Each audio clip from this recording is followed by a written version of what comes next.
र वास्तवमै निर्वाचन स्वच्छ, निष्पक्ष, धाँधली रहित हुनुपर्छ, विश्वसनीय अथवा क्रेडिबल हुनुपर्दछ र आम जनताले भयमुक्त वातावरणमा निर्धक्क साथ मताधिकारको प्रयोग गर्न पाउनु पर्दछ। यो हाम्रो अटल विश्वास हो, सर्वोपरि मान्यता हो र हाम्रो अभ्यास हो। बडो मुस्किलले यसपल्ट स्थानीय तहको निर्वाचन अनेक सार्ने प्रयासका बावजुद, खास गरी कानुन बमोजिम भन्ने हो भने निर्वाचन भएको मितिले त्यो 5 वर्ष पुग्नभन्दा 2 महिना अगाडि नै निर्वाचन गरेर प्रतिनिधिहरू तयार राख्नुपर्दछ। जस्तो कि हामीले फागुन 20 गते राष्ट्रिय सभाका सदस्यहरूको समय समाप्त हुन्छ भने माघ 12 गते नै निर्वाचन गरेर राष्ट्रिय सभाका सदस्यहरू तयार राख्यौँ यसपल्ट पनि। त्यसै गरेर कानुनी व्यवस्था नै रहेको छ, 2 महिना अगावै निर्वाचन सम्पन्न गर्नुपर्छ। तर गठबन्धन सरकारले त्यस कुरातर्फ ध्यान दिएन मात्रै होइन, व्यवस्था गर्यो र निर्वाचन पर सार्ने, निर्वाचन तत्काल नगर्ने र आगामी चैत्रमा निर्वाचन गर्नुपर्छ भन्ने मान्यताहरू अगाडि सार्दै स्थानीय तहलाई रिक्त राख्दै जाने र गलत अभ्यास, अलोकतान्त्रिक जनप्रतिनिधिविहीनताको, रिक्तताको स्थितिमा मुलुक सञ्चालन गर्ने गलत अभ्यास थालनी गर्ने, त्यो गर्दै गयो। बडो मुस्किलले हाम्रो तीव्र दबाव, निर्वाचन आयोग लगायतका संस्थाहरूको अडान आदि कारणहरूले निर्वाचन जे होस् सम्पन्न भयो। तर निर्वाचन भयो कसरी?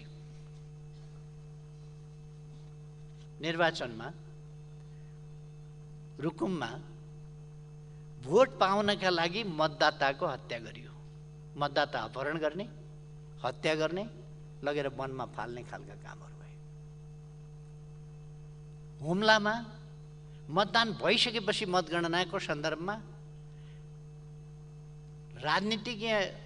राजनीतिक कार्यकर्ताहरू घरमा आएर बसे, खाना खाए, कुरा गर्दै थिए। त्यस्तैमा कार्यकर्ताको बाबु आँगनमा भएको माथि हमला गरियो र उनको हत्या गरियो। बचाउने प्रयासका बावजुद बचाउन सकिएन। यहाँ त्यसै गरेर ताप्लेजुङमा हत्या गरियो, प्रहरीकै गोलीबाट उदयपुरमा हत्या गरियो। विभिन्न ठाउँमा आक्रमणबाट घाइते भए, अङ्गभङ्ग भए मतदाताहरू, जो सार्वभौम सत्ता सम्पन्न छन्, जसको निर्भय वातावरणमा आफ्नो अभिमत प्रकट गरेर मतदानको माध्यमबाट आफ्नो प्रतिनिधि छान्ने अधिकार छ, त्यस्तो मतदातालाई घेर्ने, छेक्ने, थुन्ने, भयभीत बनाउने अथवा आक्रान्त बनाउने, अङ्गभङ्ग गर्ने, कुटपिट गर्ने कामहरू भए। म निर्वाचनको क्रममा शहादत प्राप्त गर्ने, लोकतन्त्रका लागि बलिदान भएका ती शहीदहरूप्रति लोकतन्त्र जपिकन निर्ममताका साथ जसरी उहाँहरूको हत्या गरियो, उहाँहरूप्रति म श्रद्धा सुमन अर्पण गर्न चाहन्छु। जो घाइतेहरू हुनुहुन्छ, उहाँहरूको शीघ्र स्वास्थ्य लाभको कामना गर्न चाहन्छु। उहाँहरूको आवश्यक उपचार गराउने कर्तव्य सरकारको हो, त्यतापट्टि ध्यानाकर्षण गराउन चाहन्छु।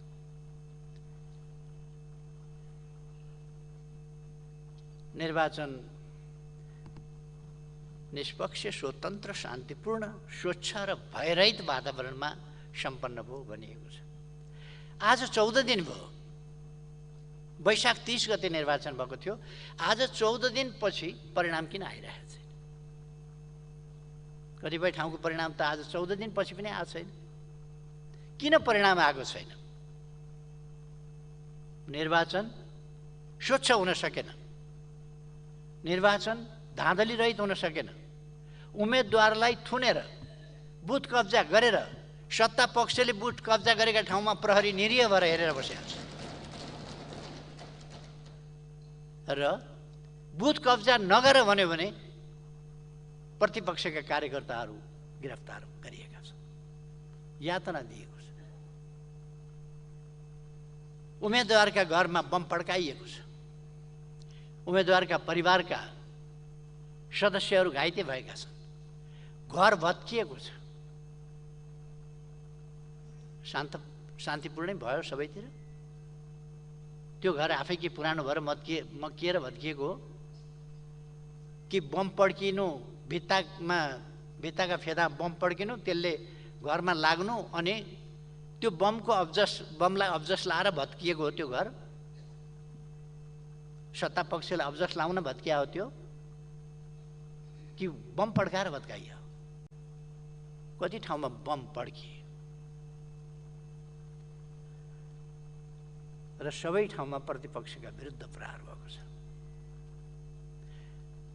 गठबन्धनको घोषित नीति नै थियो, सभामुख महोदय, घोषित नीति नै थियो धुलो चटाइदिने, पत्ता साफ गरिदिने, घोषित नीति थियो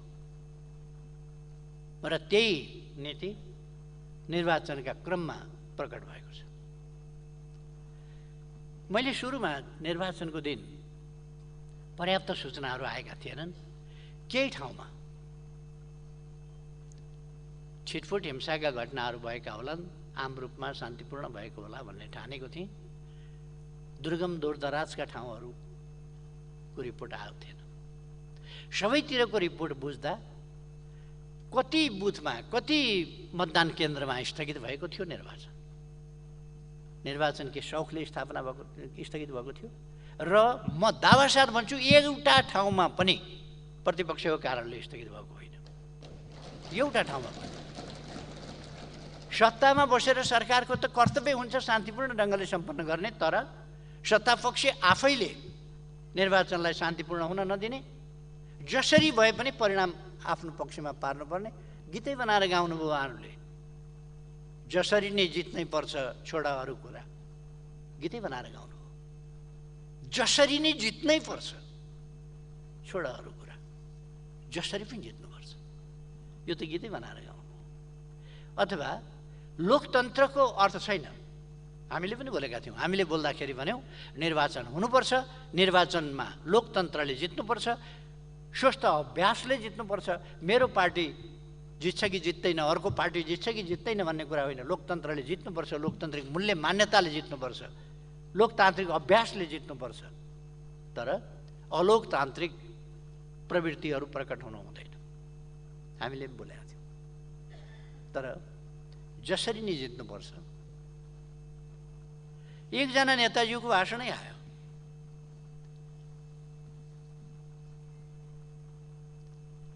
हामी 64मा गर्ने नगर्ने जेसुकै गरेर कसरी हामीले जितेका थियौँ। अहिले हामी बिग्र्यौँ, सोझा भयौँ, कब्जा गर्न छोड्यौँ, लुट्न छोड्यौँ, ठोक्न छोड्यौँ। हामी बिग्र्यौँ, अरूलाई के भन्ने, मै बिग्रिएँ। त्यसो भएर सोझा भयौँ अनि हामी चुनाव जित्न छोड्यौँ। अब 64को जस्तै ठोक्केर जित्नुपर्छ। गठबन्धनका एकजना शीर्ष नेताको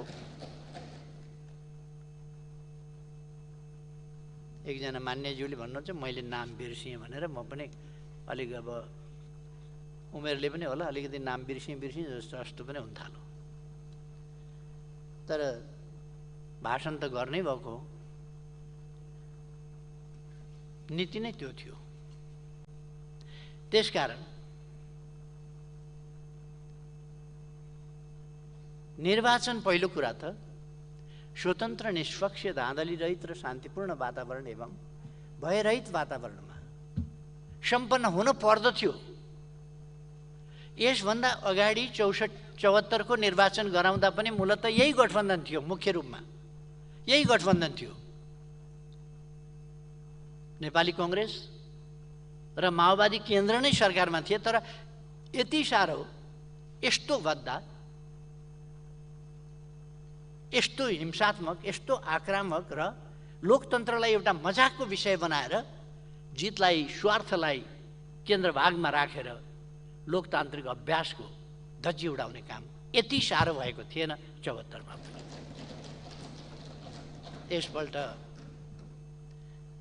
नयाँ कीर्तिमान, मैले आफूले भाग नलिए पनि सानै छँदादेखि 15 सालदेखिको निर्वाचनको अभ्यास हेर्ने मौका पाएँ। पछिल्ला अवधिमा त हामीले नजिकबाट निर्वाचन निहाल्ने मौका पायौँ। पछिल्लो समयदेखि त हामी आफै निर्वाचनमा राम्रैसँग सहभागी भयौँ। पञ्चायत कालमा पनि हामीले जनपक्षीय भनेर पनि सहभागिता जनाएका थियौँ। यस्तो नाङ्गो ढङ्गले राज्य संयन्त्रको दुरुपयोग गरेर कब्जै गर्ने खालको सत्तापक्षीय क्रियाकलाप यो तहमा त पञ्चायतले पनि गर्दैन थियो होला। त्यति साह्रो यसपल्ट भयो।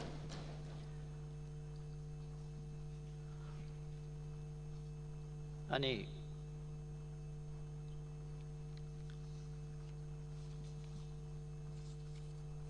यहाँ निर्वाचन त्यसरी गराएको छ, प्रतिपक्ष सिद्ध्याउँछु भन्ने उद्घोषका साथ सत्ता पक्षका नेताहरूले, मैले दुनियाँमा कहीँ सुनेको छैन प्रतिपक्षलाई सिद्ध्याउँछु भन्ने। नेकपा एमाले आज प्रतिपक्षमा छ र नेकपा एमाले लोकतन्त्रका लागि आजदेखि होइन, दशकौँदेखि, 1 दशक 2 दशक होइन, 7 दशकभन्दा लामो समयदेखि, राणा शासनको समयदेखि लोकतन्त्रका लागि लडेर आएको निर्वासन, जेल नेल, शहादत, अङ्गभङ्ग, अनेक प्रकारका यातना र पीडा सँगसँगै क्षतिहरू बिहोरेर आएको र लोकतान्त्रिक मूल्य मान्यताका लागि सङ्घर्ष गरेर आएको पार्टी हो। यसले कहिल्यै पनि लोकतन्त्रको मूल्यमा सम्झौता गरेन। त्यो पार्टी हो। यो पार्टी आज प्रतिपक्षमा छ, तर यो संविधान विरोधी पार्टी, यो पृथकतावादी पार्टी, यो राष्ट्रिय अखण्डतालाई कमजोर पार्न खोज्ने पार्टी, लोकतन्त्रलाई कमजोर पार्न खोज्ने पार्टी, संविधान नमान्ने पार्टी होइन।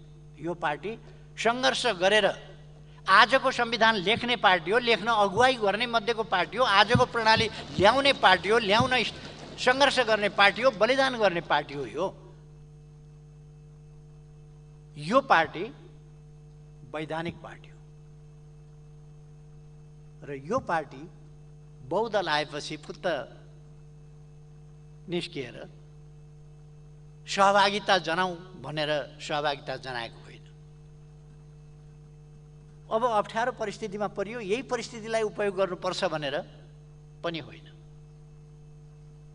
आफूले लिएका गलत विचारहरू असफल भइसके, अब ती विचार असफल भएपछि अब करवट बदल्नुपर्छ भनेर करवट बदलेर यस राजनीतिमा आइपुगेको पार्टी होइन यो पार्टी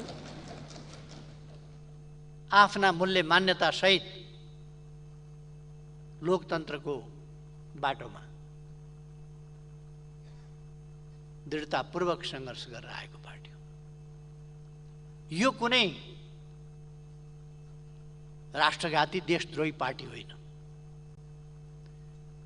नेपालको आधुनिक इतिहासमा लोकतन्त्र, लोकतन्त्रका मूल्य मान्यताहरू, राष्ट्रिय हित, सार्वभौम सत्ता देशको, त्यसको वास्तवमा सम्मान, त्यसअनुसारको व्यवहार, आफ्नो स्वाधीनता र स्वतन्त्रताको वास्तविक अर्थमा उपभोग र उपयोग, भौगोलिक अखण्डताको रक्षा, सत्ता स्वार्थलाई केन्द्रभागमा राखेर भौगोलिक अखण्डताको बारेमा, सार्वभौम सत्ताको बारेमा, स्वाधीनताको बारेमा चुँ बोल्न नसक्ने निरीह पार्टी होइन यो राष्ट्रिय हितको पक्षमा दृढताका साथ उभिएर आएको पार्टी हो।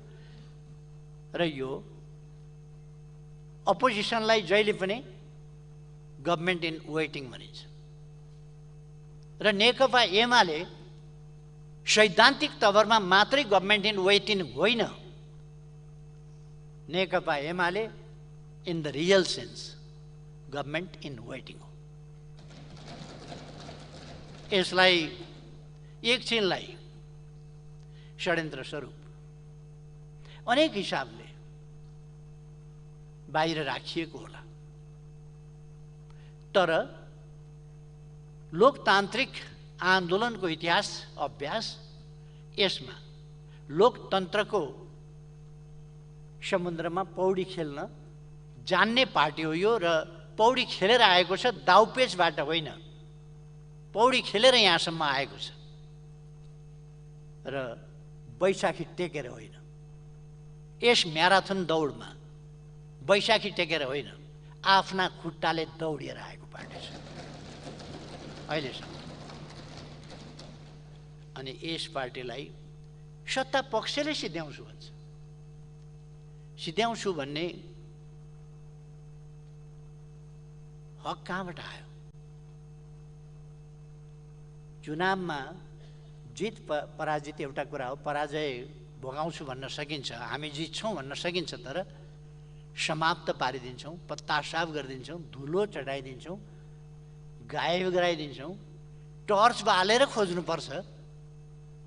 वाह, टर्च बालेर खोज्ने बनाउने, टर्च बालेर पनि भेटिँदैन होला होइन, त्यहाँ पुर्याउने।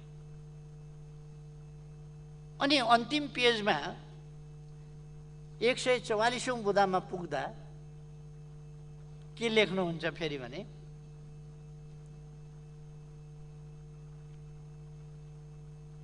सबै नेपाली बीच आपसी सद्भाव र सहमति हुनुपर्छ। राष्ट्रिय सहमति र प्रतिबद्धताबाट यस नीति तथा कार्यक्रममा अन्तर्निहित उद्देश्य प्राप्त गर्न सकिन्छ भन्ने सरकारको विश्वास रहेको छ।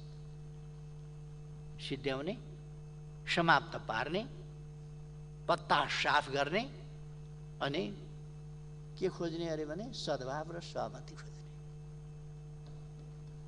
बडा राम्रो बाटो निकाल्नु भएको छ सद्भाव र सहमति। अनि राष्ट्रिय सहमति र राष्ट्रिय प्रतिबद्धता कहाँ के सम्झौता गर्नुहुन्छ प्रतिपक्षलाई थाहा छ? अन्तर्राष्ट्रिय सम्झौता, सन्धि जस्ता कुराहरू, सम्झौता जस्ता कुराहरू प्रतिपक्षलाई थाहा हुनु पर्दैन? ती कुराहरू भएका छैन, हुनुपर्ने आवश्यकता बोध हुँदैन। संवादहीनताको स्थितिमा राखेर पेल्ने काम गरिएको छ, सत्ताको दुरुपयोग गरिएको छ, अनि राज्य संयन्त्रहरूको दुरुपयोग गरिएको छ, र प्रतिपक्षका विरुद्ध तिनको गलत ढङ्गले प्रयोग गरिएको छ। निर्वाचनका बेला हाम्रा उम्मेदवारलाई थुनामा राखेर निर्वाचन गराइन्छ। सत्ता पक्षीय उम्मेदवार र नेताहरू, मन्त्रीहरू जान्छन् र बुथमा हाम्रा कार्यकर्ता नेताहरूमाथि हातपात गर्छन्, पिट्छन्। मुद्दा उजुर केही लाग्दैन, केही पनि हुँदैन त्यस्तोमा। र नेकपा एमालेका कार्यकर्ताहरू देख्नै हुँदैन, त्यहाँ मुद्दा लगाउनेदेखि लिएर अनेक खालका कुराहरू सुरु हुन्छ। अनि भन्नुहुन्छ राष्ट्रिय सहमति र प्रतिबद्धताबाट, अनि केमा प्रतिबद्धता जनाउने?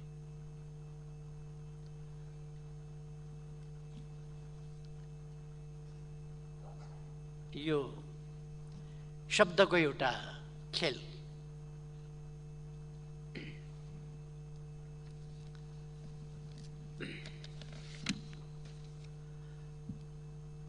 सभामुख महोदय, यो नीति कार्यक्रम भनेर 65 पृष्ठमा 145वटा बुँदा राखेर ल्याइएको छ। यसमा रहेका भनाइका अर्थ र अन्तर्वस्तुतर्फ पटक्कै ध्यान नगइकन वर्णमालाका अक्षरहरूभित्र रहेर हेर्दा व्याकरणीय र वाक्य अशुद्धता, सङ्गति नमिल्नु, चास्नीमा नडुबाएको तेलमा मात्रै तारेको जेरी जस्तो, खल्लो गुजुल्टिएको, चास्नीमा हाल्न भ्याएको छैन त्यसलाई, र अर्थ निस्किँदै ननिस्किने, आधा पेजको वाक्य कहाँबाट कहाँ एक ठाउँबाट सुरु हुन्छ, कहाँ जान्छ, त्यसको प्रस्थान बिन्दु के हो, त्यसको आदि के हो, मध्य के हो, अन्त्य के हो थाहा छैन। गुजुल्टिँदै गुजुल्टिँदै गुजुल्टिँदै कहाँ कहाँ के भनिएर त्यो अन्त हुन्छ। यतापट्टि म धेरै जान चाहन्न। यो सरकारै त्यस्तै छ। जेरी जस्तो गुजुल्टिएको, कतै गन्तव्य नभएको, केही नभएको, कुनै नीति छैन कहाँ पुग्ने। कसको नीति चाहिँ यसको नीति हो? म धेरै केही त भन्न चाहन्न।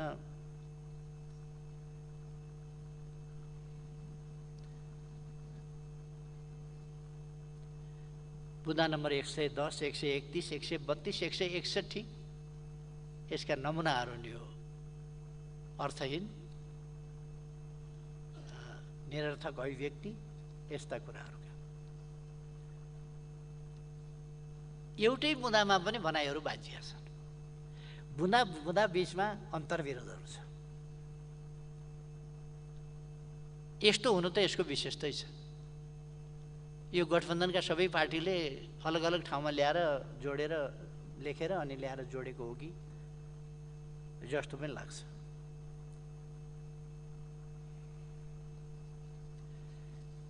यस्तो देखिन्छ मस्यौदाका भनाइहरू गठबन्धन सरकारका आफ्ना होइन, अन्य कुनै प्रतिवेदनका आधारमा वा कहीँ जारी भएको अवधारणा बमोजिम भनेर पनि प्रस्तुत भएको रहेछ। त्यसमा म पछि आउन चाहन्छु कुन कुन अवधारणा बमोजिम के रहेछ भनेर। बुँदा नम्बर 73 र 77 हेरिसकेपछि अरू 143 बुँदाको पनि अनुमान, अरू बाँकी 143वटा बुँदाहरूको पनि अनुमान सहजै गर्न सकिने रहेछ। किनभने यो विचारो गठबन्धन आफैमा आफूले बनाएको नभई बमोजिम नै भएको सर्वविदितै छ। त्यसकारण यो बमोजिम नै छ।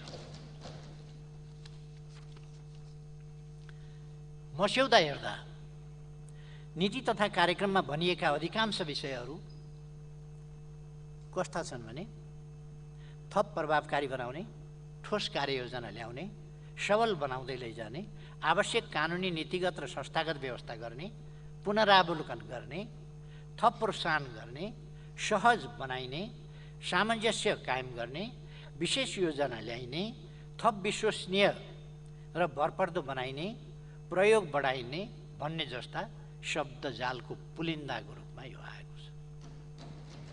के गर्ने भन्दा पनि खोजिकन सायद यी मिठा मिठा शब्दहरू सबल बनाउँदै लाने, सबलीकरण गर्दै लाने, प्रोत्साहन गर्ने, नवप्रवर्तनकारी ढङ्गले अगाडि बढाउने, यस ठाउँमा यसो गर्ने भन्ने कुरा भन्दा यस्ता कुराहरूको शब्दजाल यसमा बनेर जनता अल्मल्याउने अभ्यास भएको छ। के कार्य गर्ने, कुन उद्देश्यका साथ गर्ने, कसरी गर्ने, कति समयभित्र गरिसक्ने, के प्रतिफल र नतिजाको प्राप्त अपेक्षा गरिया छ, के प्राप्त गर्ने, कति समयभित्र गरिसक्ने, देश र जनतालाई के फाइदा पुग्छ, के फाइदा पुर्याउने, कुन समस्या समाधान हुन्छ, त्यसबाट कुन अवसरको सदुपयोग हुन्छ, तत्काल, मध्यकाल र दीर्घकालमा त्यसको के असर हुन्छ, नीति कार्यक्रम बनाउँदा यता कुनै मतलब र बुझाइ भएको देखिँदैन। यस्तो केही पनि छैन यो नीति कार्यक्रम।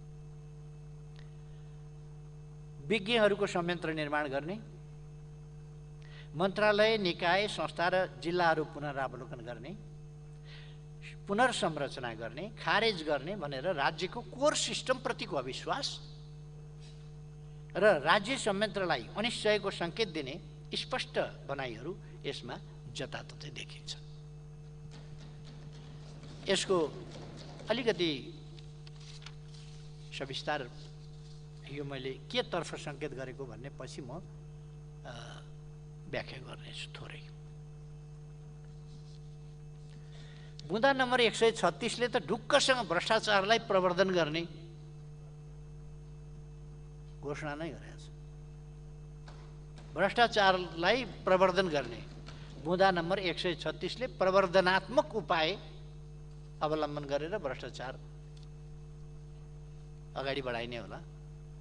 प्रवर्धन गर्ने भनेको त बढाउने वृद्धि गर्ने हो नेपाली भाषामा शब्दकोशमा। प्रवर्धन गरिने, प्रवर्धनात्मक उपाय गरिने भन्ने स्पष्ट लेख्नु पनि भएको छ, छाप्नु पनि भएको छ, वितरण पनि गर्नुभएको छ, वाचन पनि गर्नुभएको छ। भन्न मन त थिएन अब सम्माननीय प्रधानमन्त्रीजीले राष्ट्रपतिज्यूको सम्बोधन मार्फत आएको नीति कार्यक्रममा छलफल गरौँ भनेर प्रस्ताव गर्नुभएको हुनाले भन्नै पर्यो, नत्र भने मलाई भनिरहन मन थिएन कि। यसै बुँदालाई आत्मसात गर्दै अरू धेरै बुँदाहरूले भ्रष्टाचारलाई मार्ग प्रशस्त गर्ने सङ्केत दिएका छन्। त्यसमा म पछि जान चाहन्छु। यस्तो वाक्य संरचना रहेको प्रस्तुत मस्यौदालाई वास्तवमा भन्यो भने नेपालीमा एउटा अर्थ न वर्थ गोविन्द गाई भन्छ। गोविन्द गोविन्द गोविन्द भन्यो, त्यो अर्थ चाहिँ के हो भन्ने थाहा छैन। अर्थ नबुझिकन गोविन्द भने जस्तो अघि मैले भनेका जस्ता राम्रा शब्दहरू खोजी खोजी गोविन्द गोविन्द गोविन्द गोविन्द राखेको छ, तर गोविन्दको अर्थ चाहिँ छैन।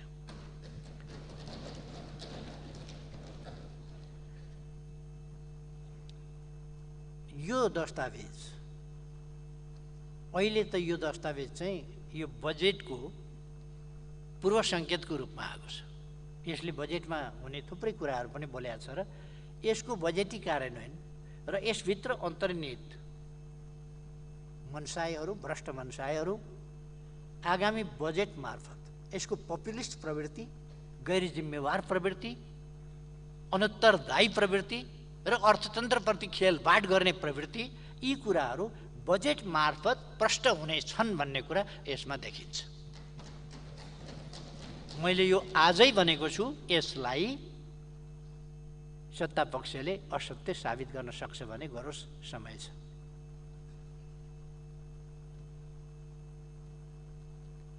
त्यसको त्यति बेरै चिरफार गरौँ न।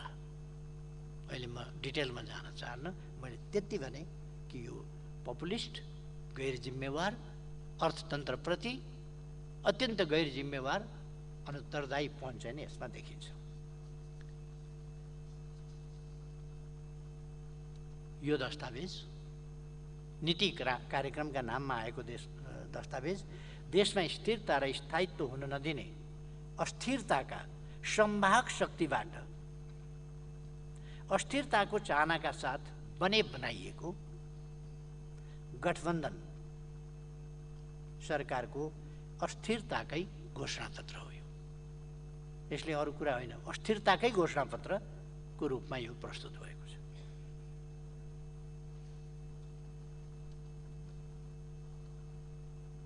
भारतको संसदमा अटल बिहारी वाजपेयीजीमाथि अविश्वासको प्रस्ताव राखेका बेला त्यहाँका एकजना सांसदले संसदमा बोल्नुभएको कुरा मलाई यसो सम्झना आयो। अटल बिहारी वाजपेयीजीलाई अविश्वास राखेर हटाउँदै गर्दा ती सांसदले भन्नुभएको थियो, भगवान राम जो अयोध्याको राज प्राप्त गर्ने वैधानिक हकदार थिए, तर उनलाई 14 वर्ष वनवास पठाइयो। युद्ध गरेर होइन, लडाईँ गरेर होइन, एउटी मन्थराले षड्यन्त्र गरेर षड्यन्त्र स्वरूप रामलाई 14 वर्ष वनवास पठाइयो।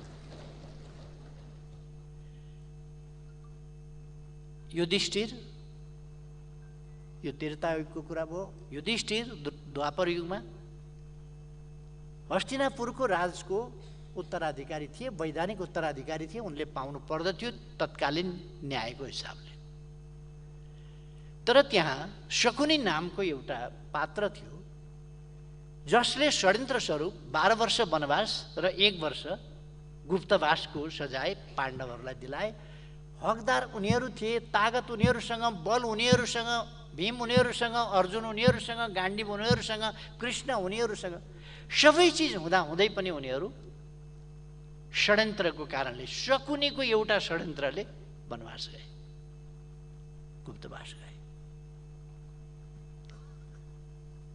एउटी मन्थराको षड्यन्त्रको कारणले राम जस्ता बलवान शक्तिशाली कसैले पराजित गर्न सक्दैन थियो। तर 14 वर्ष वनवास जानु पर्यो भने यहाँ त यति धेरै मन्थरा र यति धेरै शकुनीहरू षड्यन्त्रमा रत छन् अनि वनवास न्यायिक अधिकार पनि अटल बिहारीबाट खोज्नु कुन ठुलो कुरा भयो? यति धेरै मन्थरा र शकुनीहरू षड्यन्त्ररत छन् भनेर एकजना माननीयले भारतीय संसदमा बोल्नुभएको कुरा मैले स्मरण मात्रै गरेको, नेपालमा कस्तो ठ्याम्मै जस्ताको तस्तै लागू भएको देख्दाखेरि अचम्म लाग्छ। यति धेरै मन्थरा, यति धेरै शकुनीहरू षड्यन्त्ररत छन्। अनुचित ढङ्गले पासै फालेर जितेर ल्याएको सरकार होइन र यो गठबन्धन। पासै फालेको त हो नि। अब त्यस्तो सरकारले ल्याएको नीति कार्यक्रम कस्तो हुन्छ भन्दा त्यसैको प्रतिबिम्ब जस्तो छ।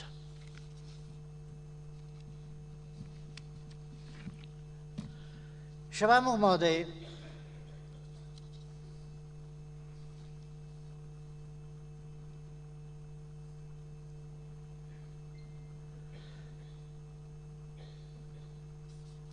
मैले अघि नै भने कस्तो अवस्थामा हामीले धेरै मेहनत गरेर निर्वाचन सम्पन्न गर्न परेको थियो र सफल भएका छौँ।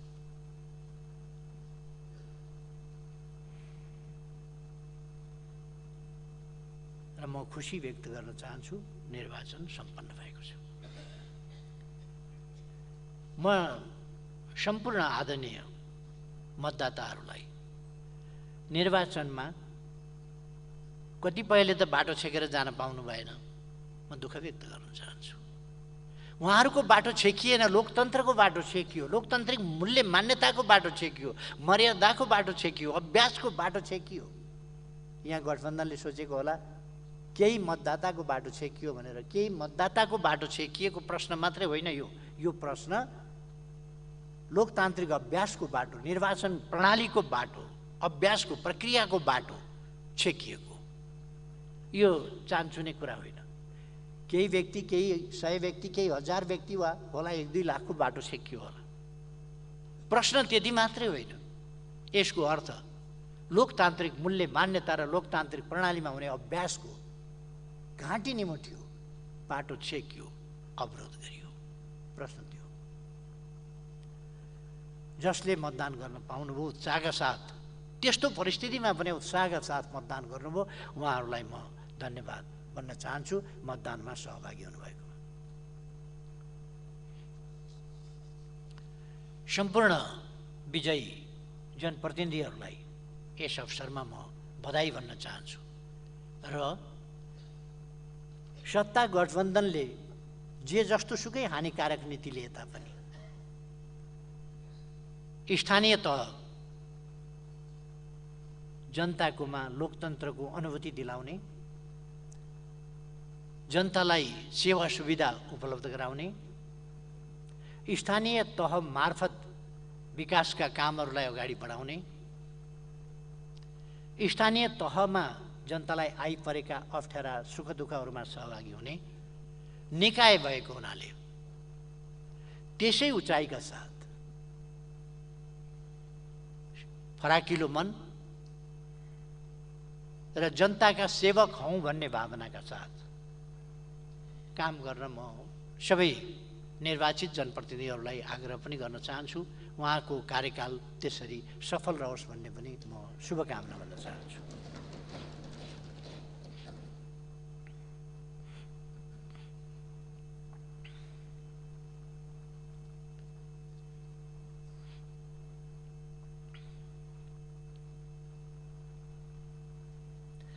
मैले राज्यका संयन्त्रहरूको प्रयोग, धम्की त्रासको वातावरणका कुरा गरेँ। चुनावको सन्दर्भमा नेताजीहरूले यदि फलानालाई भोट नदिने हो भने देशमा दुर्घटना हुन्छ भनेर भन्नु। यहाँका बासिन्दाले यदि स्वेच्छाले खुरुक्क भोट फलानु ठाउँमा हाल्दैनन् भने देश दुर्घटनामा जान्छ। यदि खुरुक्क हाल्छन् भने म उत्साहित हुन्छु, गठबन्धन कायम रहन्छ आदि धम्कीको भाषा, जनतालाई धम्काउने, तर्साउने, देशलाई दुर्घटनामा पुर्याउने मान्छेले द्वन्द्वकाल सम्झिए, छोराछोरी विदेशिनु परेको सम्झिए, आतंक छाएको सम्झिए।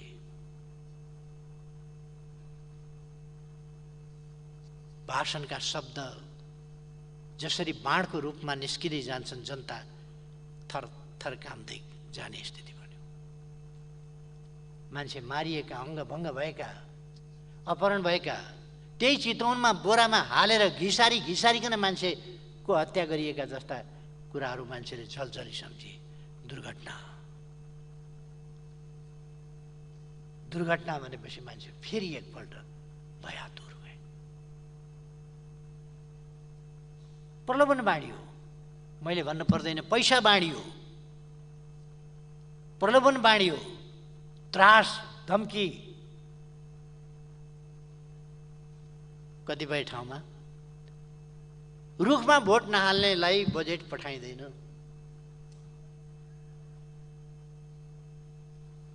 संयोगकै कुरा हो, डडेलधुरामा मेडिकल कलेज जाने भएछ।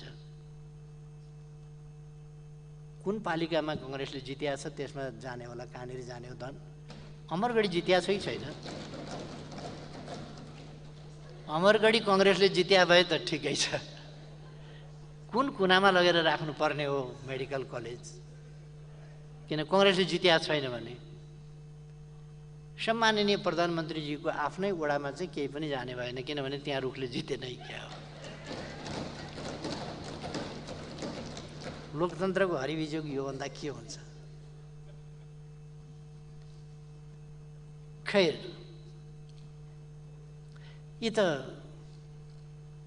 सम्माननीय सभामुख महोदय, एउटा पनि कुरो अतिशयोक्ति गरिएको छैन, बढाइ चढाइ गरिएको छैन, केही गरिएको छैन र जस्ताको तस्तै मैले चर्चा गरेको मात्रै हुँ सभामुख महोदय।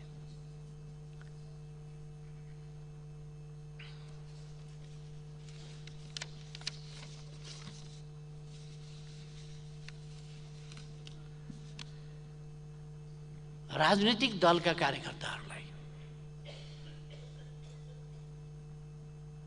हाम्रो सम्मानित सर्वोच्च अदालतले दलबाट निर्वाचित भएर, दलको उम्मेदवार भएर, दलका कार्यकर्ता जनता खटेर निर्वाचित गरेका प्रतिनिधिहरूमाथि व्हिप जारी गर्न पाइँदैन भन्ने सम्मानित सर्वोच्च अदालत यसै देशमा आदेश जारी गर्छ।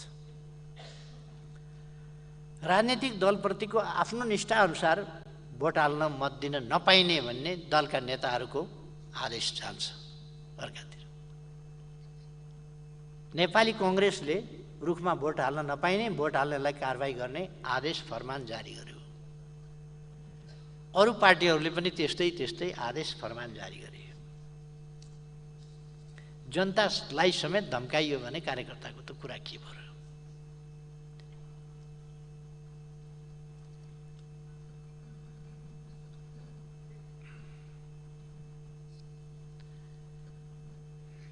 कांग्रेसको नेतृत्वबाटै कस्तो आयो भने, ए कांग्रेसी जन हो, मैले तोकेको अर्कै पार्टीका उम्मेदवारलाई मत दिनु, नदिए पार्टीबाट निष्कासन गर्छु, कारबाही गर्छु। मानिलिउँ पार्टी प्राइभेट लिमिटेड हो।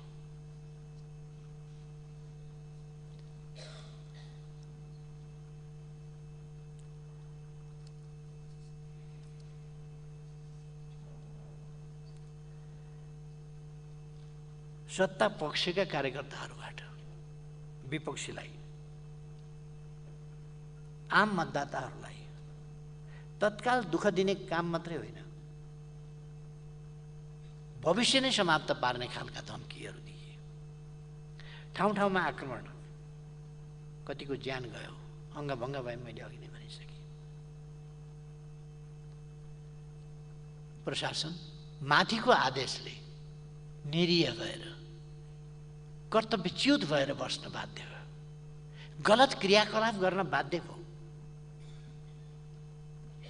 राष्ट्र सेवकहरूलाई हामीले निष्पक्ष ढङ्गले काम गर्न होइन, पक्षधरताका साथ कुकर्म गर्न, गलत ढङ्गले परिचालन गर्ने खालका क्रियाकलाप भए। ज्यादै दुःखको कुरा हो लोकतन्त्रका निम्ति।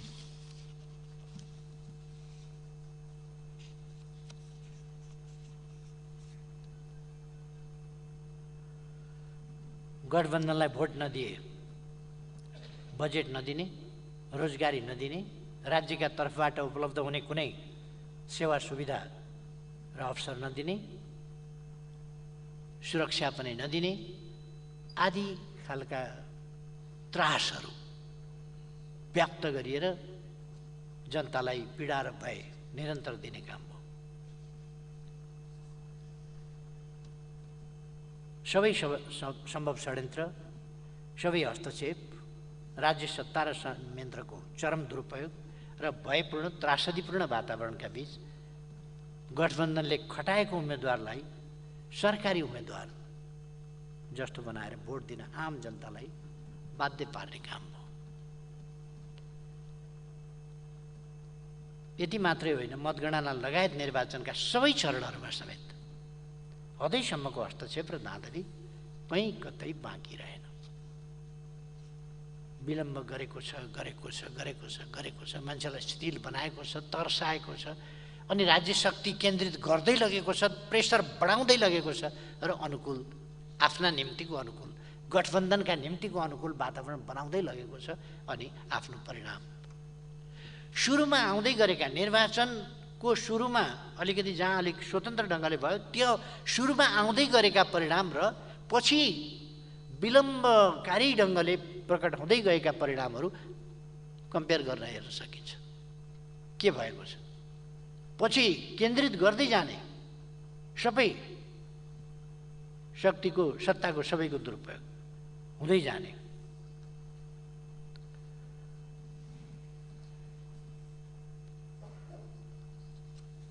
न आफूले भनेका उम्मेदवारलाई मतदान गर्न पाइयो, न स्वच्छ ढङ्गले मतदान स्थलमा जान पाइयो। मतदाताको मत अर्कैले खसाउने स्थिति बन्यो। जितेकोमा गर्व गरिराख्नै भएको छ होला, धेरै फुरफुर देखिन्छ।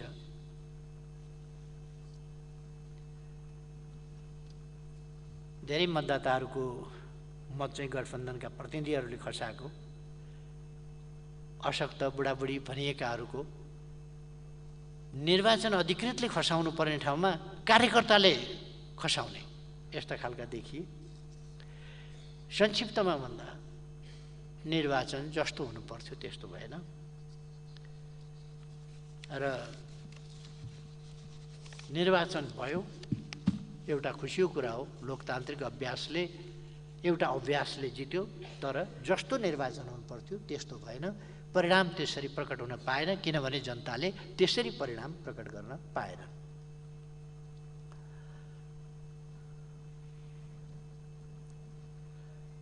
यसले यस निर्वाचनको माध्यमबाट हाम्रो संविधान, हाम्रो लोकतन्त्र, हाम्रो मानवाधिकार, मौलिक स्वतन्त्रता, हाम्रो राष्ट्रको भविष्यलाई एउटा अँध्यारो सुरुङतर्फ धकेल्ने प्रयास यस निर्वाचनको माध्यमबाट प्रकट भयो।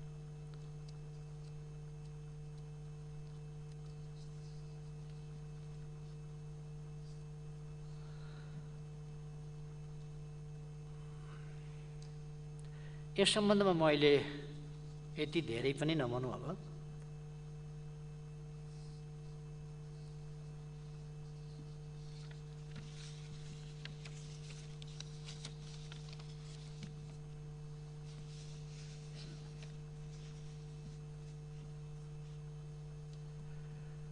यस्तो विषम परिस्थितिमा पनि खटेर डटेर नेकपा एमालेको यस्तो चौतर्फी घेराबन्दी षड्यन्त्र लुटपाटका बीचमा पनि एमालेका लागि यो परिणाम ल्याउनेसम्म दृढताका साथ खटेका लडेका नेकपा एमालेका कार्यकर्ताहरूलाई म नेता कार्यकर्ता सबैलाई धन्यवाद भन्न चाहन्छु। र यस्तो परिस्थितिमा भने उल्लेख्य मतका साथ उल्लेख्य रूपमा सिटमा विजयी हुनुभएका जनप्रतिनिधिहरू एमालेका जनप्रतिनिधिहरूलाई पनि धन्यवाद भन्न चाहन्छु। यस प्रकारको क्रियाकलाप अनुचित क्रियाकलाप सधैँका लागि यो टिक्ने कुरा होइन। यस्ता कुराहरू पराजित हुन्छन्। मैले यसै रोस्ट्रमबाट पनि भनेको थिएँ सत्यको जित हुन्छ। त्यसै कारण मैले अगाडि पनि भनेको थिएँ हामी सत्यसँग लड्दैनौँ, शक्तिसँग झुक्दैनौँ। फेरि पनि गठबन्धनको होस् कि अरूको होस्, संयुक्त होस् कि एकल होस्, कुनै पनि असत्यको शक्ति क्षणिको त्यससँग हामी झुक्दैनौँ। त्यसका विरुद्ध सत्यको पक्षमा उभिएर सङ्घर्ष गर्छौँ।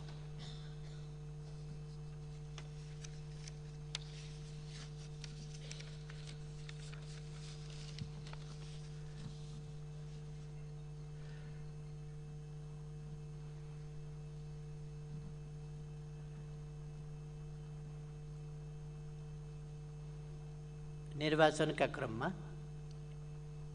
आफ्नो कर्तव्यबाट पर हटेर अपराध कर्ममा संलग्न व्यक्तिहरूमाथि कारबाही हुनुपर्छ। यतापट्टि सरकारको ध्यान जाओस्।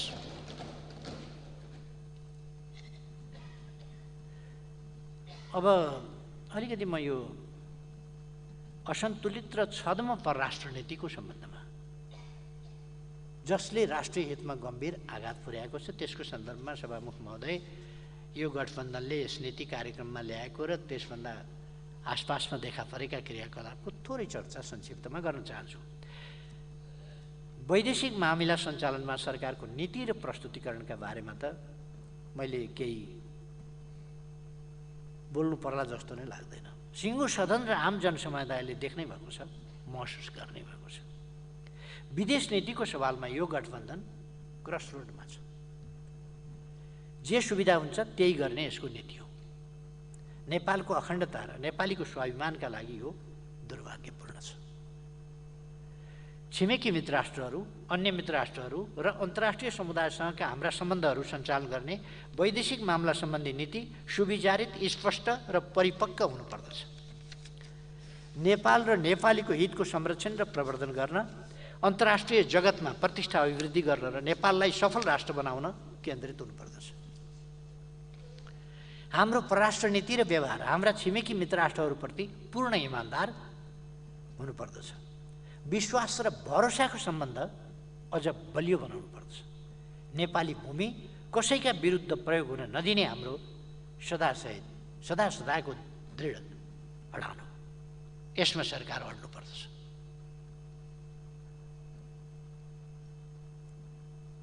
हाम्रो परराष्ट्र नीति पारस्परिक लाभ र सम्मानमा आधारित हुनुपर्दछ। स्वतन्त्र, तटस्थ, असंलग्न र निष्पक्ष हुनुपर्दछ। सार्वभौम समानताको नीति अवलम्बन गरिनुपर्दछ।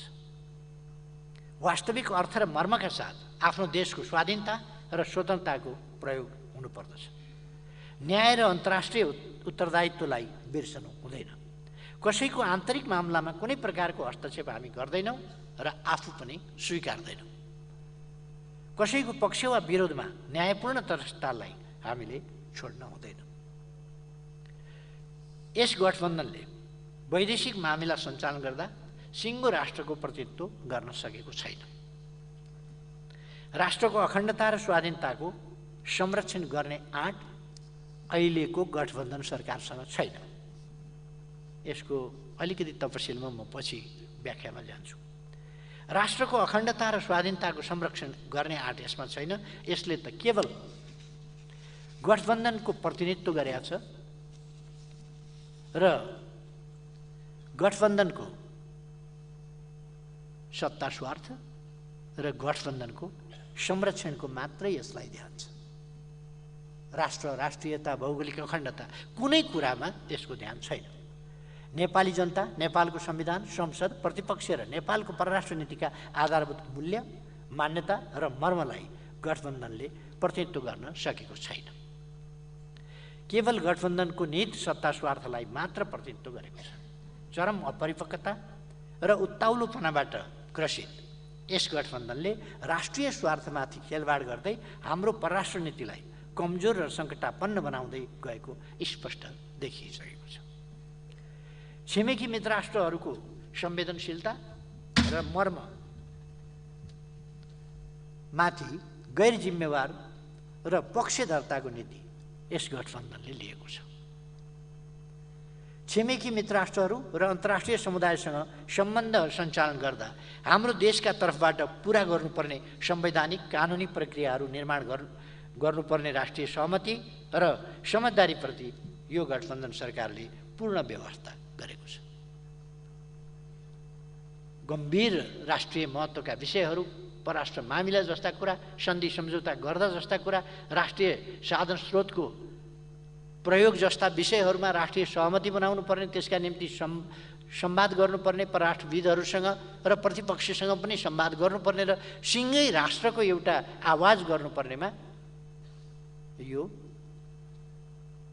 त्यतापट्टि होइन उल्टो बाटो हिँडेर, हुन त यो बनेकै कम्फर्टेबल भइदिनका लागि बनेको हो। त्यसकारण यो कम्फर्टेबल हुने बाटो बाहेक यसले केही समातेन।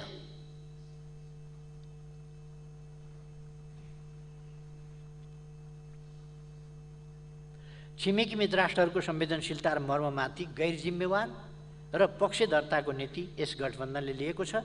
छिमेकी मित्र राष्ट्रहरू र अन्तर्राष्ट्रिय समुदायसँग सम्बन्ध सञ्चालन गर्दा हाम्रो देशका तर्फबाट पुरा गर्नुपर्ने संवैधानिक कानुनी प्रक्रियाहरू निर्माण गर्नुपर्ने राष्ट्रिय सहमति र समझदारीप्रति यो गठबन्धन सरकारले पूर्ण व्यवस्था गरेको छ। छिमेकी मित्र राष्ट्रहरूको न्यायोचित संवेदनशीलतातर्फ पूर्ण उदासीन रहेको छ। द्विपक्षीय, क्षेत्रीय र बहुपक्षीय मञ्चहरूमा क्षमता प्रदर्शन गर्न सकेको छैन, बरु हुर्मत लिने काम भएको छ। म अरू धेरै भन्न चाहन्न, हुर्मत लिने काम भएको छ नेपालको इज्जतको। द्विपक्षीय, क्षेत्रीय र बहुपक्षीय मञ्चहरूमा क्षमता प्रदर्शन गर्न नसकेको मात्रै होइन, कमजोर बनाउँदै गएको छ।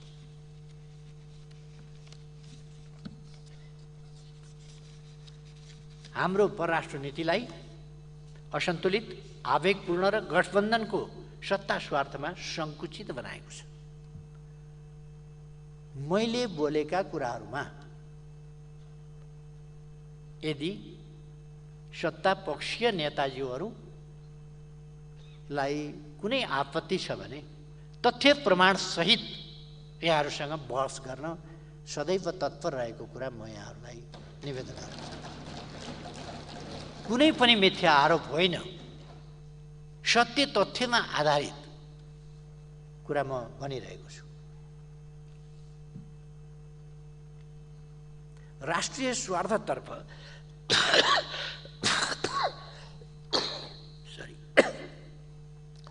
राष्ट्रिय स्वार्थतर्फ यस गठबन्धनलाई कुनै मतलब छैन। सुरुका हाम्रा कमजोरीले पछि छिमेकी मित्र राष्ट्रहरू र विश्व समुदायसँगको सम्बन्धमा असमझदारी बढ्न सक्छ, त्यता पनि यसको एका छैन। नेपाली कङ्ग्रेस जहिले जहिले सरकारमा पुग्छ, प्राकृतिक स्रोत साधनको उपयोग सम्बन्धी आयोजनाहरूमा स्वेच्छाचारी ढङ्गले राष्ट्र र जनतालाई बिर्सेर आफूलाई सर्वेसर्वा ठानेर एकतर्फी निर्णयमा जान खोज्छ। यो इतिहास। बुढी गण्डकीको विषय, अरुण चौथोको विषयमा सिङ्गो राष्ट्र, राज्य संयन्त्र, सम्मानित संसद र प्रतिपक्ष बेखबर छ।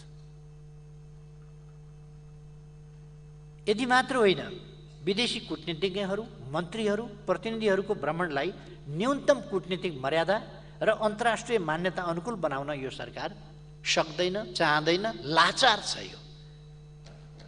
यो लाचार छाया भयो। यो सरकार निरीह स्कटिङ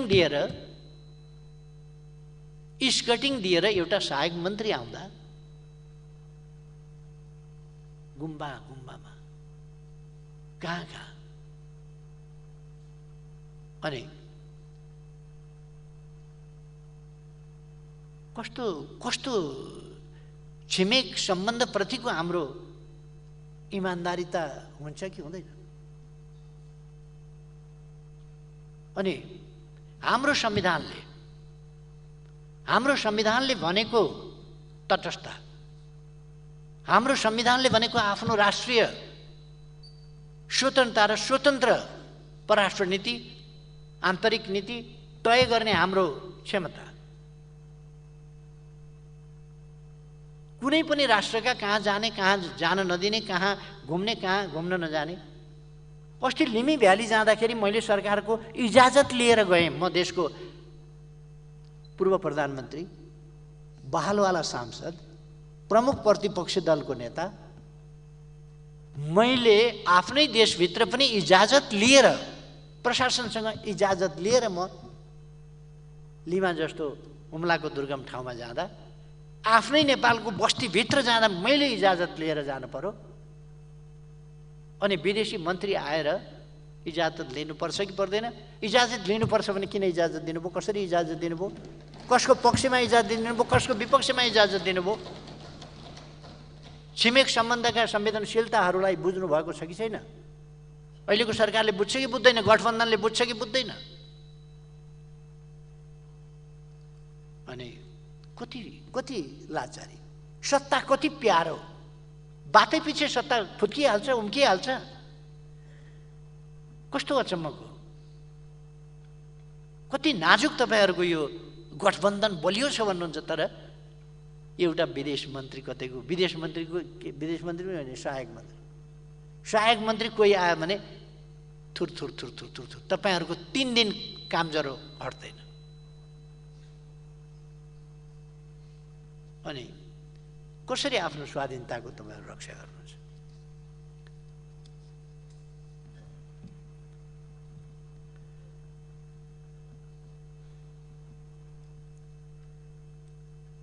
र यसरी यसबाट उत्पन्न हुन सक्ने असन्तुलन र त्यसबाट विकसित हुन सक्ने संशयबाट नेपाल र नेपालीले बेहोर्नु पर्ने परिणामप्रति यो सरकार जिम्मेवार छैन, देखिएन। म भन्न चाहन्छु गठबन्धन सरकार हाम्रो परराष्ट्र नीतिको असंलग्नता, न्यायोचित तटस्थता, निष्पक्षता र स्वतन्त्रतामाथि प्रहार नगरियोस्।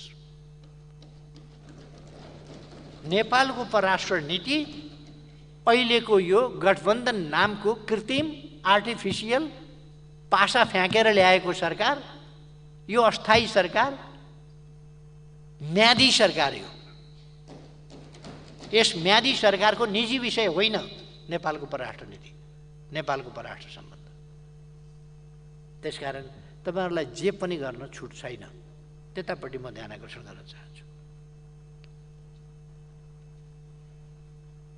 म भन्न चाहन्छु गठबन्धन सरकारले हाम्रो परराष्ट्र नीतिको असंलग्नता, न्यायोचितता, तटस्थता, निष्पक्षता र स्वतन्त्रतामाथि प्रहार नगरोस्। राष्ट्रिय स्वाधीनता र अखण्डता कमजोर हुने कुनै षड्यन्त्र भित्रभित्रै नगरोस्। अनि छद्म नीति नलियोस्।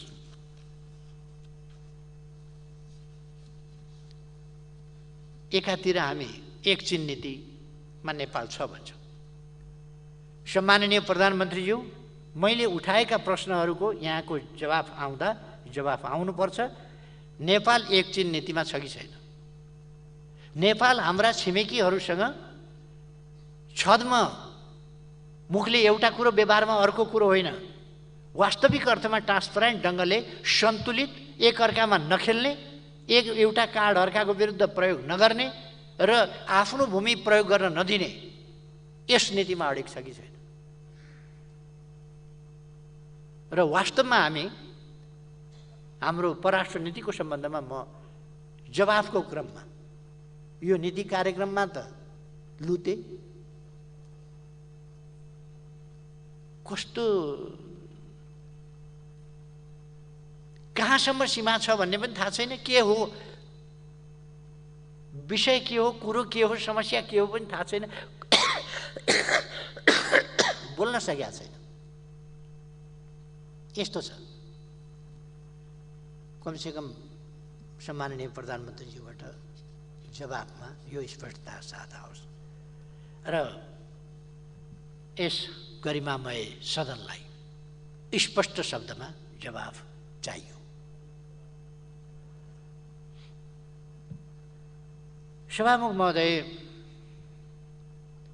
काङ्ग्रेसको शासन शस्त्र द्वन्द्व, भूकम्प र नाकाबन्दीबाट आक्रान्त अर्थव्यवस्थालाई नेकपा एमालेका सरकारका नीतिहरूले केही उत्साहजनक उपलब्धिसहित सबलीकृत गर्दै थिए। अहिले यो गठबन्धनी सरकारले अर्थतन्त्रलाई तहस नहस बनाएको छ, यो दुनियाँलाई थाहा छ। मूल्य वृद्धि अकासिएको छ, बेरोजगारी बढेको छ, व्यापार घाटा चुलिएको छ, वैदेशिक मुद्राको सञ्चिति अर्थतन्त्रलाई धरापमा पार्ने, औषधि तथा स्वास्थ्य उपकरण, खाद्यान्न, निर्माण सामग्री, शैक्षिक सामग्री लगायतका अत्यावश्यक सामग्रीहरूको आयातमा गम्भीर प्रतिकूल असर पर्ने गरी कम भएको छ। यस गठबन्धनी सरकारले अर्थतन्त्रलाई सङ्कटापन्न बनाएको छ। अर्थतन्त्र सञ्चालनका सम्बन्धमा गठबन्धन सरकारको अराजक व्यवहारको कारणले मौद्रिक तरलताको समस्याले गम्भीर रूप लिएको छ। लगानीको क्षेत्र समस्याग्रस्त भएको छ। बचतको स्थिति यस्तो छ कि विकास निर्माणका कामको ठेक्का लिएका ठेकेदारहरूले काम सम्पन्न गरेर भुक्तानी माग्न आउँदा भुक्तानी दिन सक्ने अवस्था छैन। राष्ट्रिय बचत र वैदेशिक मुद्राको सञ्चितिको गलत, असन्तुलित र गैर जिम्मेवार प्रयोग गर्नुका साथै वैदेशिक ऋणको अपचलन गरेर अर्थतन्त्रमा अहिले देखिएको लाज ढाक्ने प्रयास गरेको छ। यो गठबन्धनी सरकारले अर्थतन्त्रका समस्या सम्बोधन गर्नका लागि कुनै ठोस नीति कार्यक्रम देखेको छैन र मुलुकलाई गम्भीर आर्थिक सङ्कट हुँदै असफलतातर्फ धकेल्दैछ।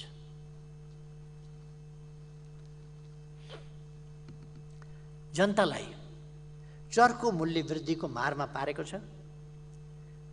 धेरै पर जानु परेन, मैले अहिले समय पनि छैन मसँग, धेरै टाढा जानु परेन कि उदाहरणका लागि हरेक वस्तुको मूल्यलाई प्रभावित गर्ने पेट्रोलियम पदार्थको मूल्य 15-15 दिनमा अन्तर्राष्ट्रिय बजारमा आएको मूल्य अनुसार समायोजन गर्न पर्ने मूल्य समायोजनको नीतिको सट्टा यसै महिनाको पहिलो हप्ता 2 पल्ट 10 रुपियाँका दरले वृद्धि गरिन्छ। एक हप्तामा, 1 गते र 9 गते, एक हप्ताभित्र 2 पल्ट मूल्य वृद्धि गरिन्छ। 15 दिनमा समायोजन गर्ने नीति कहाँ हो? यो त जनतालाई धोका दिएको के भने 30 गते भोट खसाइन्जेलसम्म चुप लागेर बस्ने, भोट खसाएको भोलिपल्ट मूल्य वृद्धिको डन्डाले चाहिँ हात दिने जनतालाई, र त्यो पनि फेरि एक हप्ता नपुग्दै अर्को डन्डाले हात दिने। प्रति लिटर पेट्रोलियम पदार्थमा 20 रुपियाँ मूल्य हप्तामा वृद्धि भएपछि त्यसको हरेक वस्तुमा, त्यो त ढुवानीमा असर पर्ने भयो, त्यसको सम्पूर्ण कुरामा असर पर्ने भयो नि। हरेक वस्तुको मूल्य वृद्धि तदनुसार नै हुने भयो। यसरी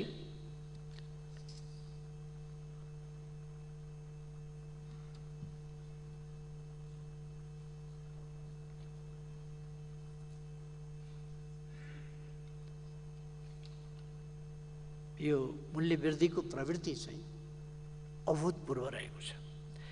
यसको पछाडि यो मूल्य वृद्धिको सन्दर्भमा पनि यसले कीर्तिमान कायम गरेको छ, अहिले नकारात्मक कीर्तिमान। यसको कारणको पछाडि पनि म पछि आउनेछु।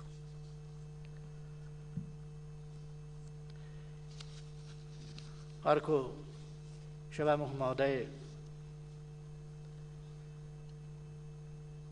तथ्याङ्कहरू पनि गलत भ्रामक तथ्याङ्कहरू प्रस्तुत गरेका छ। प्रस्तुत नीति कार्यक्रमको बुँदा नम्बर 9 मा असहज परिस्थितिका बावजुद यस वर्षको प्रथम 10 महिनासम्ममा थप 638 मेगावाट विद्युत उत्पादन भएको छ भनेको छ। कुन आयोजनाबाट? 38 रुपियाँ प्रति युनिट किनेर नेपाली जनताको ढाड सेकाएको कुरा के यही हो? 638 मेगावाट विद्युत।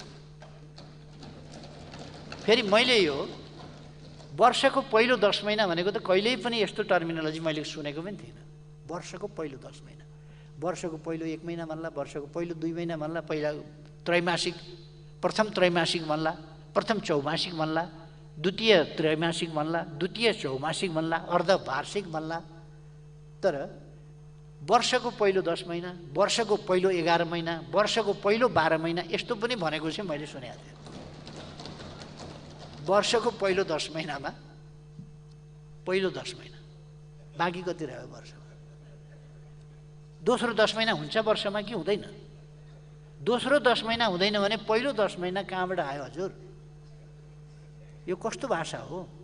कति साह्रो नेपाली जनतालाई अल्म ल्याएको हो यो। औँलामा थुक राखेर सारे भन्दा पनि बढी चटक भयो यहाँहरूको। कहाँबाट यो 638 प्रथम 10 महिना? कुन आयोजना सुरु गर्नुभयो, कुन आयोजना पुरा गर्नुभयो, कुन आयोजनाबाट 638 मेगावाट विद्युत निकाल्नु? 38 रुपियाँ प्रति युनिट विद्युत नेपालीलाई बेच्नुहुन्छ। त्यहाँ पनि अर्को फेरि थुक सार्ने चलाखी देखाउनुहुन्छ। त्यो के भने 9 रुपियाँ मात्रै जनतालाई तिराउने, बाँकी त विद्युत प्राधिकरणले बिहोर्छ। विद्युत प्राधिकरणले घरभर ल्याएर बिहोर्छ कि नेपाली जनताको पैसा, नेपाली जनताले सञ्चित गरेको पैसाबाट गुल्छर्रा उडाएको हो यो। अनि जनताले तिर्नु पर्दैन अरे कहाँबाट? जनताले तिर्नु नपरेर कहाँबाट ल्याएको पैसा त्यो बताइदिनुहोस् त। सधैँका लागि होइन, यो केही समयका लागि। सधैँका लागि त तपाईँहरूलाई फालेर भए पनि, अर्को सरकार बनाएर भए पनि लोड सेडिङ त अन्त्य गरिन्छ नि, बिजुली त निकालिन्छ नि। कहाँको सधैँका कुरा गरिराख्या? सधैँका लागि होइन है यो। अरे सधैँका लागि तपाईँहरूले के गर्न पाउनुहुन्छ? सधैँका लागि यो केही पनि होइन।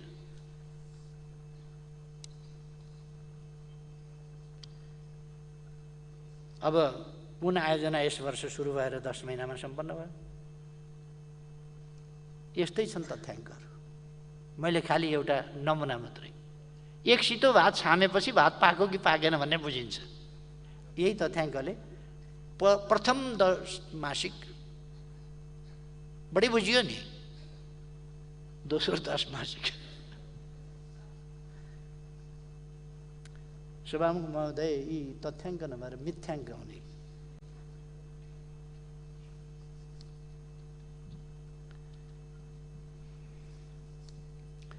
यिनीहरूको कुनै बेसलाइन पनि छैन, कुनै कम्प्लिसन पिरियड पनि छैन, के पनि छैन। यो एकदम हावा कुराहरू, नीति कार्यक्रम जस्तो गहन दस्तावेज।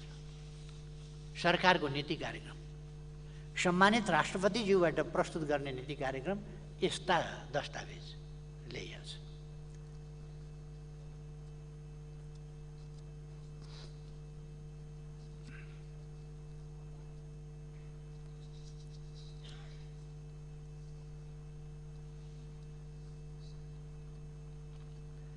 सभामुख महोदय, नीति कार्यक्रम मार्फत सरकारले जनता समक्ष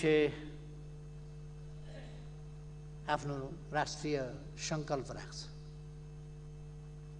राष्ट्रिय सङ्कल्प आफ्नो के हो, कहाँ पुग्ने हो, के गन्तव्य हो, कुन कुन क्षेत्रका गन्तव्य के हुन्, तिनीहरूलाई प्राप्त गर्ने नीति के हो, ती नीतिहरू प्राप्त गर्ने कार्यक्रम के हो र त्यो कार्यक्रमका लागि कस्ता योजनाहरूका साथ सरकार अगाडि बढ्छ। त्यसमा नीतिगत पक्ष कस्ता छन् र कार्यक्रमिक पक्ष कस्ता छन् भन्ने कुराहरू नीति कार्यक्रममा वर्णित हुन्छ। राज्य सञ्चालनको बृहत्तर स्वरूप त्यसले प्रस्तुत गर्छ।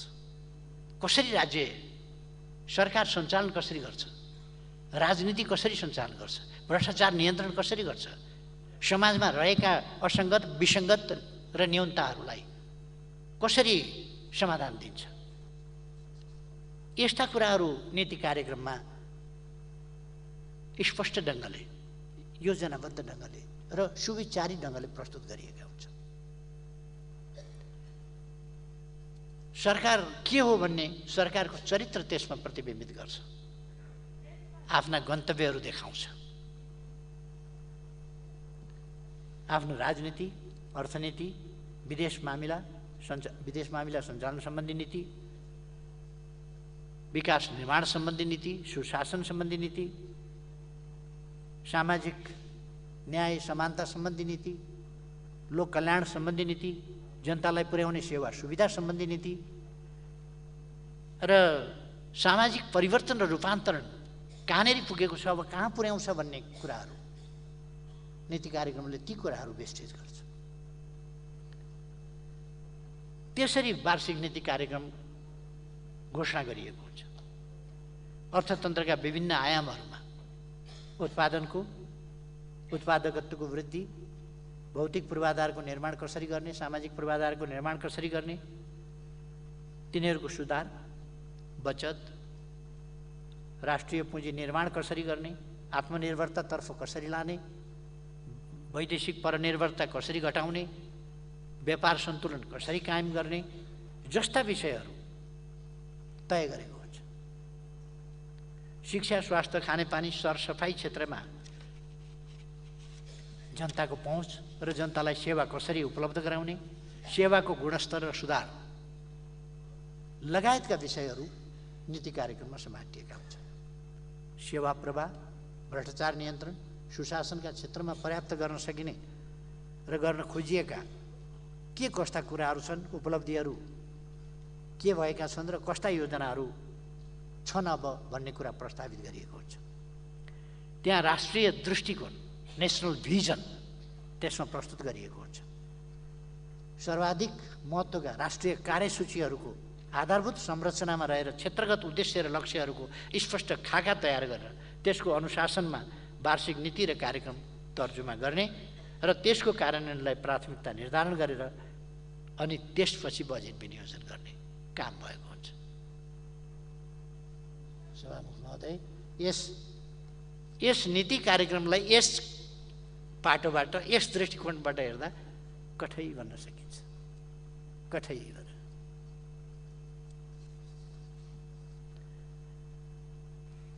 म निकै उत्साहपूर्वक पर्खेर बसेको थिएँ परमादेशबाट जन्मिएको गठबन्धनी सरकारको वार्षिक नीति तथा कार्यक्रम सुन्नका लागि र सुनिसकेपछि पढ्न पनि म त्यतिकै उत्साहित भएँ र सुनेपछि सम्माननीय राष्ट्रपतिज्यूबाट संयुक्त सदनमा प्रस्तुत भएपछि मैले सुने, महलमल्ली घरमा गएपछि फेरि त्यसलाई मैले दोहोऱ्याएर पढेँ।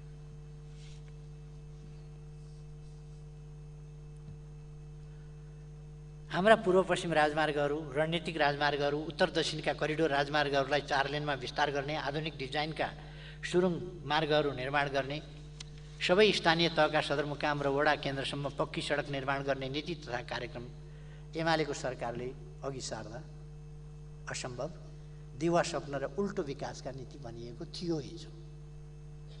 त्यसो गर्दाखेरि त्यसलाई के भन्छ त सरकारले, म सुनिरहेको थिएँ र मैले थप पढेँ पनि।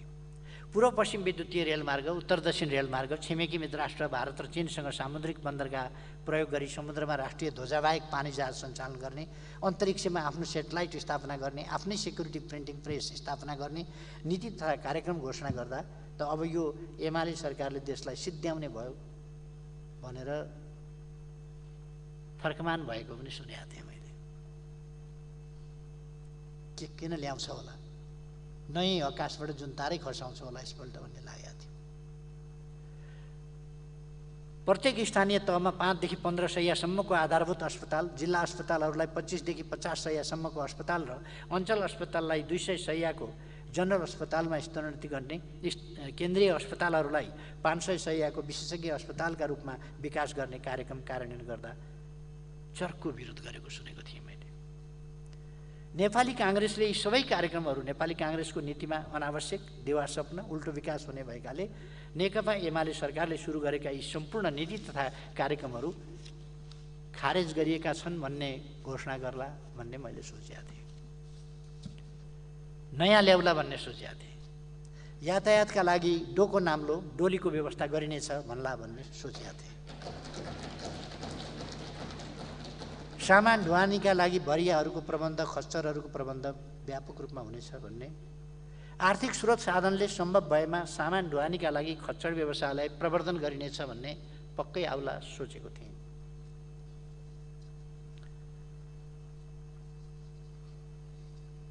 यस्तो कार्यक्रमहरू आउला भनेर सुनेर बस्या त केही पनि छैन बा।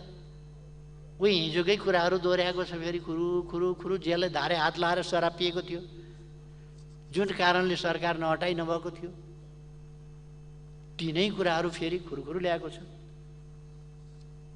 मैले त यसो विचार गरेको थिएँ, सबै औद्योगिक ग्रामहरू बन्द गर्ने, विशेष आर्थिक क्षेत्रहरू र स्टार्टअप फन्डको व्यवस्थाहरू खारेज गर्ने, प्रधानमन्त्री कृषि आधुनिकीकरण परियोजना लगायतका कार्यक्रमहरू रद्द गर्ने घोषणा हुने हो कि? व्यग्रतापूर्वक म सुन्दै थिएँ, पछि पढेँ पनि। समृद्ध नेपाल र सुखी नेपालीको राष्ट्रिय आकांक्षा पूरा गर्नका लागि हामीले सुरु गरेका स्वास्थ्य बिमा कार्यक्रम, सामाजिक सुरक्षा कार्यक्रम, तराई मधेस समृद्धि कार्यक्रम, सघन शहरी विकास कार्यक्रम, प्रधानमन्त्री रोजगार कार्यक्रम, राष्ट्रपति शैक्षिक सुधार कार्यक्रम बन्द गरिने हो कि? ध्यानपूर्वक पढ्दै थिएँ। पढिसक्दा म आश्चर्यमा परेँ। समृद्ध नेपाल सुखी नेपाली भन्ने राष्ट्रिय आकांक्षालाई निरन्तरता दिने त तपाईँहरूको हुती छैन, त्यो तपाईँहरूसँग आँटै छैन।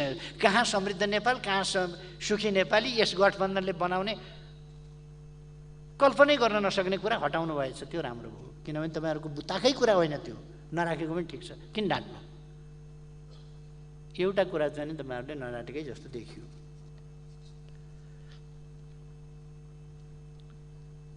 पढिसक्दाखेरि म आश्चर्यमा परेँ। नीति कार्यक्रममा त नेपाल र नेपालीलाई केन्द्रमा राखेर नेकपा एमालेको सरकारले अघि सारेका सुरु गरेका नीति कार्यक्रमहरू नै देखिन्छन्। फेरि केही आएको छ भने त त्यही आएको छ, केही आएको छ भने त्यही आएको छ। एमालेले अगाडि सारेका कुरा तिनै छन् जसलाई काङ्ग्रेसले यसै सम्मानित सदनमा मात्र होइन, देशव्यापी प्लेटफर्महरूमा समेत चर्को विरोध गर्थ्यो।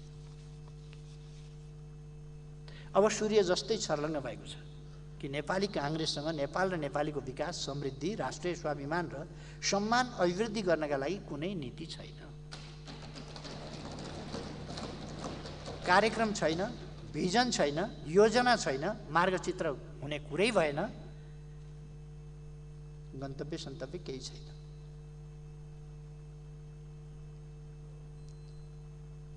यति मात्र होइन, काङ्ग्रेससँग नेकपा एमालेले अघि बढाएका नीति तथा कार्यक्रमहरूलाई हटाउने आँट पनि छैन। फेरि विरोध गरिन्जाल गर्ने, तर हटाउने आँट पनि छैन। संशोधन गरेर हटाउन सक्नुहुन्छ भने हटाइदिए हुन्छ। छ केवल नियत के भने जालझेल षड्यन्त्र गरेर सत्ता भोग गर्ने। नेपाली काङ्ग्रेससँग सत्ता भोग केन्द्रित नियतको नीति बाहेक देश र जनताका लागि कुनै नीति र कार्यक्रम छैन। नीति सत्तामा पुग्ने, कार्यक्रम सत्ता टिकाउने। त्यसका लागि जे पूर्वाधारहरू तयार गर्नुपर्छ गर्ने।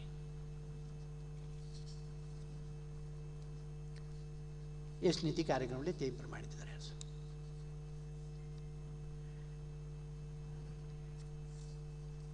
मलाई लाग्छ नेपाली काङ्ग्रेसले यस नीति कार्यक्रम मार्फत आफ्नो पहिचान पनि गुमाएको छ।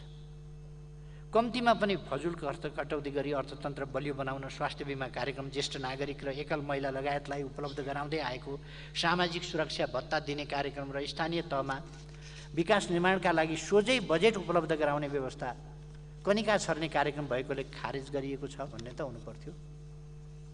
त्यही भने हो हिजो। आर्थिक उदारीकरणबाट लाभ लिनका लागि करेन्ट अकाउन्ट मात्रै होइन, क्यापिटल अकाउन्ट पनि तत्काल खुला गरिएको छ भन्ने त हुनु पर्थ्यो। ध्वस्तै बनाउनु परेपछि कर फर्स्यौट आयोग गठन गरी फेरि नेकपा एमाले त्यसलाई बन्द गरिदिएको छ। कर फर्स्यौट आयोग पुनः गठन गरी माफी दिने व्यवस्थालाई पुनर्जागृत गरिनेछ भन्ने त हुनु पर्थ्यो। जस्ता नीति कार्यक्रम ल्याएर आफ्नो पहिचान बचाउन काङ्ग्रेसले सक्छ कि भन्ने लागेको थियो। तर अब काङ्ग्रेसले आफ्नो सत्ता स्वार्थ टिकाउनका लागि आफूलाई सत्ता स्वार्थको किलोमा बाँधेर आफूलाई नै अरू पार्टीमा खोज्न थालेको छ। अन्य दलको अनुहारमा आफ्नो अनुहार हेर्न थालेको छ नेपाली काङ्ग्रेसले। अब काङ्ग्रेसको देश र जनताका हितका लागि आफ्नो सिद्धान्त नीति कार्यक्रम केही पनि रहेन। यस नीति कार्यक्रमले त्यही भन्छ। उत्पादन र उत्पादकत्व वृद्धि, भौतिक पूर्वाधार निर्माण, व्यापक रोजगारी सृजना, शिक्षा र स्वास्थ्य सेवामा गुणात्मक सुधार, सामाजिक सुरक्षा र कल्याण, सामाजिक न्याय, सेवा प्रवाह, सुशासन, अन्तर्राष्ट्रिय सम्बन्ध र नेपालीको सम्मान अभिवृद्धिका क्षेत्रमा नेकपा एमाले सरकारले सुरु गरेका र कार्यान्वयन गरेका नीति तथा कार्यक्रमहरू खारेज गरेर त्यसको वैकल्पिक नीति प्रस्ताव गर्न म नेपाली कङ्ग्रेसलाई चुनौती दिन चाहन्छु, जसको काङ्ग्रेसले हिजो विरोध गरेका थियो। छद्म ढङ्गले होइन, खुलेआम ढङ्गले आउनु पर्यो।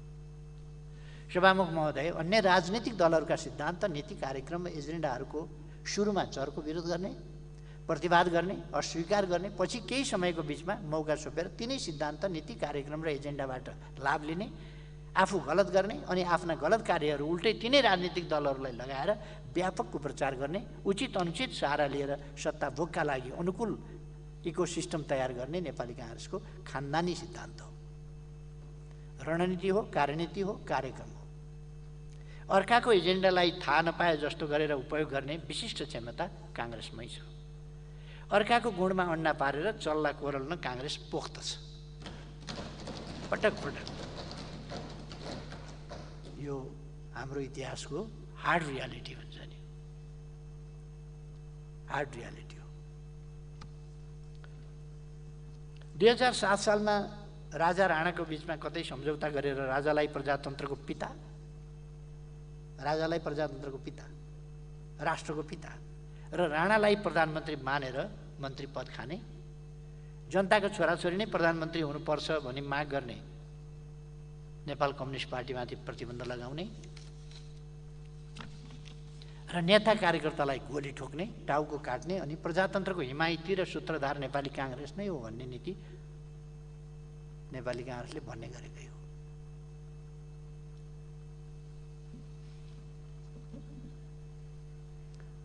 संविधान सभाको निर्वाचन छोडेर राजाले दिएको सर्वाधिकार मात्र होइन, अवशिष्ट अधिकार निरपेक्ष रूपमा राजामै रहेको संविधान मान्ने, राजाले गराएको संसदीय निर्वाचन स्वीकार गर्ने, आफ्नो प्रचण्ड बहुमत 74 सिट भएको संसदलाई राजाले विघटन गर्दा 4 सिट भएको, त्यति बेला 4 सिट भएको कम्युनिस्ट पार्टीले विघटित संसद नै पुनर्स्थापना हुनुपर्छ भनेर माग गर्दा त्यसमा पनि सहमत नहुने र सहकार्य गर्न नमान्ने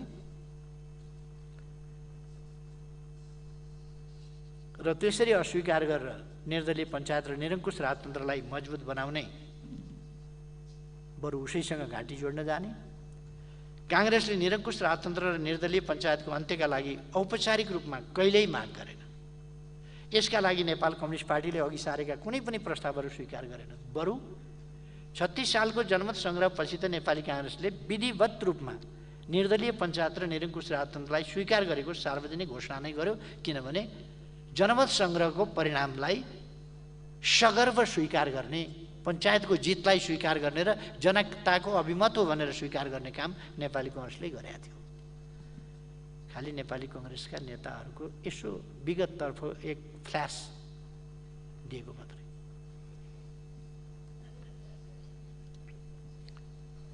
अनि नेपाली कङ्ग्रेसले आफूलाई बहुदलीय संसदीय व्यवस्थाको आमा भन्न चाहिँ छोड्दैन, फेरि आमा नै भन्छ आफूलाई।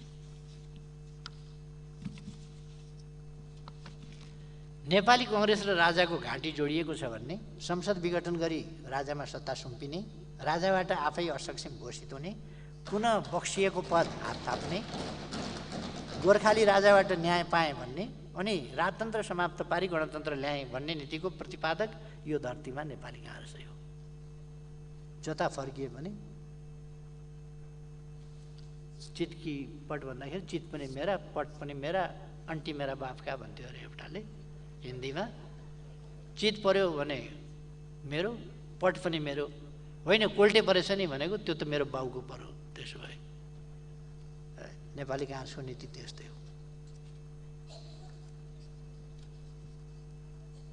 ताजा जनादेशका लागि निर्वाचनमा जान अस्वीकार गर्ने, सर्वोच्च अदालतमा आफूलाई प्रधानमन्त्री नियुक्त गरी पाऊँ भनी प्रमुख दावेदार भएर मुद्दा दायर गर्ने, दलीय राजनीतिको मर्ममा प्रहार गर्ने अनि आफ्नो इच्छा नभई अर्काले भनेको भरमा सरकार प्रमुख हुनु पर्यो भन्ने।